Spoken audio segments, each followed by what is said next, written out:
Wukuf merupakan satu rukun yang paling utama mesti dilaksanakan oleh jemaah haji.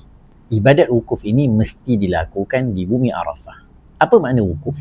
Wukuf adalah berada di bumi Arafah dalam apa jua keadaan, bermula daripada selepas zuhur 9 Zulhijjah sehinggalah sebelum terbit fajar 10 Zulhijjah. Berapa tempoh lama untuk seseorang berwukuf?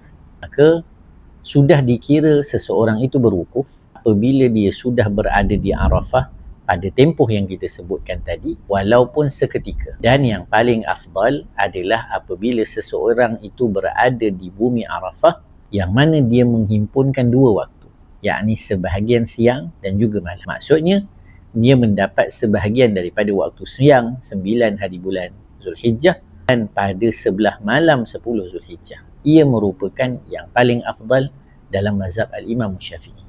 Timbul pula persoalan, apabila kita berada di bumi Arafah, apa yang mesti kita lakukan? Adakah amalan-amalan tertentu, zikir-zikir tertentu yang kita kena buat? Jawapannya adalah rukun bagi wukuf itu adalah berada di bumi Arafah itu sendiri. Adapun yang diajarkan kepada kita, yang dilakukan oleh baginda Nabi adalah memperbanyak doa dan memperbanyak zikir. Antara yang dianjurkan adalah kita memperbanyakkan menyebutkan La ilaha illallah wahdahu la syarikalah lahul mulk wa lahul hamd biyadihil khair wa huwa ala kulli syai'in qadir.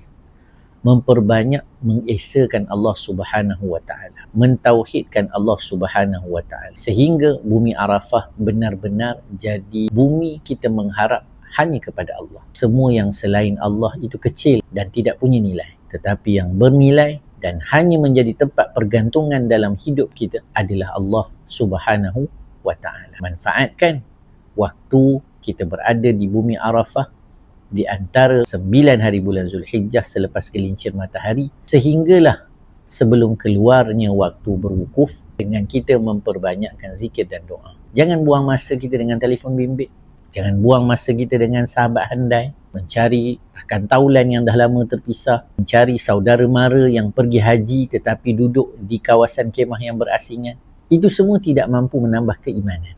Tapi jadikan bumi Arafah tempat kita nanti dibanggakan oleh Allah Subhanahu wa taala kerana tangisan, pengakuan dan penyesalan atas apa yang kita lakukan di hadapan Allah. Allah akan berbangga dengan kita nanti di hari akhirat dan akan Allah berikan apa yang kita minta, dan mintalah keampunan daripadanya agar kita selamat di dunia dan di akhirat kerana keberkatan kita berwukuf di bumi Arafah.